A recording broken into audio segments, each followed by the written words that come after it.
So maybe that's better to sit yourself in or front of the 6 feet away, class. which is what Chef Tracey and I are right now. She's here, Chef Tracey Couillard from the Wine Market. Good to see you. Hi. So you were mentioning during the commercial break, you guys haven't been around all that much in the current form that you're in, right? So the Wine Market itself has been around for about 3 years. I've been there for a little over a year cooking now. Yeah. All right. Did you hit the ground running with the menu there, or is it something you're... Let's leave the pandemic out of it for a second. When you first started up, is the menu was it a shifting? When I first started, it was a lot of building trust with the neighborhood. They didn't know who I was. And that neighborhood being Fountain Square. Yeah, in Fountain Square. So when I first started there, I couldn't sell a piece of fish to save my life. Okay. But I'm a good New England girl, and cooking fish and eating fish and that fresh seafood is really important to me. So now I can put just about any kind of fish on the menu and it'll sell. Nice. Which is great. We have a wide range of starters, a few entrees. The menu's constantly changing and rotating with what's in season. And what you can locally source. And what I can locally source. Right. I'm a big fan of the farmers markets. I raid them every week. I've got a dish called the farmers market on the menu so that this way when I'm like, ooh, that's really pretty, oh, I got to get that on a plate. And it gives me that flexibility to constantly use what's in season and using local things. You mentioned starters. Are we starting with a salad? We are. We're going to start with a fresh cantaloupe salad that I actually picked up at a roadside stand in Broad Ripple. I've heard this is a good year for cantaloupe. It is wonderful. It's so sweet, and it's the kind of thing, if I give you a slice of it, it's just going to drip down your face. But we're not going to do that to you today.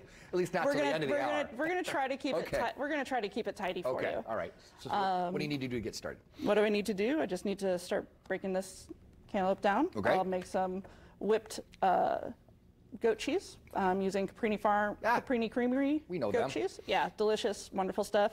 I pickled some fresh blueberries, got some sliced prosciutto, and let's go for it. We'll go for it. All right. So I've had my melon. I'm gonna de-seed it and take some of the skin off because nobody wants to eat that. Oh, I don't know. I don't know. The older I get, the more creative I get with my fiber sources. I will save it for you then. Just for you. I was that kid that ate the white part of the watermelon. I don't understand that part of me, but. So make the cantaloupe muskmelon. Really, you can do this with about any fresh melon. But I like the way the cantaloupe and the prosciutto taste together. And I'm just making bite-sized chunks. Complimentary, sweet, salty there. Yep.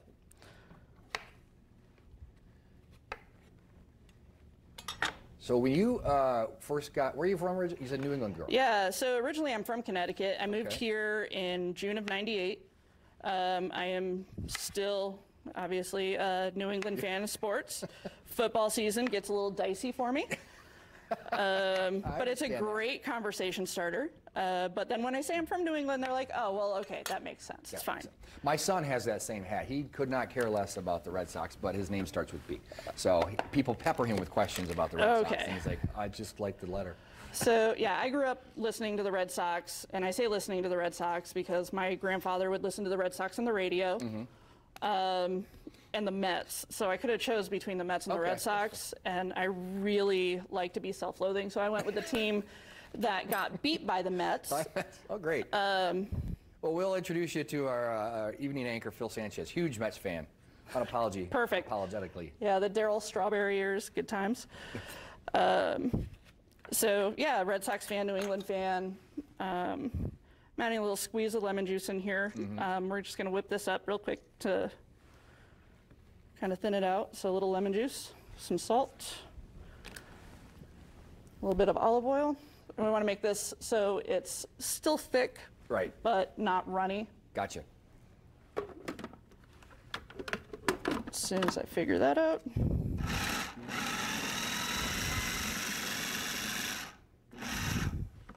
Oh, that's it. Yeah, it's a couple of quick pulses. Yep, just a couple of quick pulses to kind of bring it together. Throw some little dollops on here. Don't have to be too precise. Nope. Story of my life.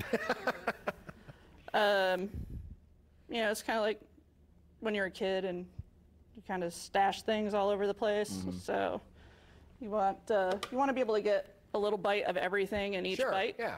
So just kind of scatter it about.